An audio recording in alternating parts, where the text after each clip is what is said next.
روز منو جمع خوندن. فقط به خاطر اینکه طرفدار آقای موسوی بوده باید کشته بشه. به چه جرمی؟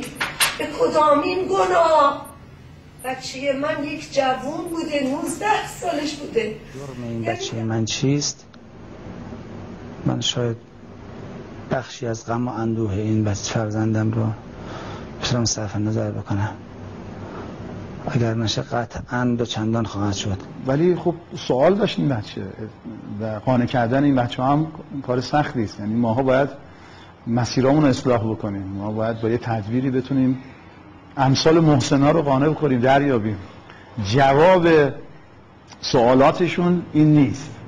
من معرفی کردن در سردخونه کهریزک. اونجا متوجه شدم که بله در سردخونه از پیگیری که کردم دیدم تاریخ 23/4 تاریخ تحویل جسد بود تو سردخونه.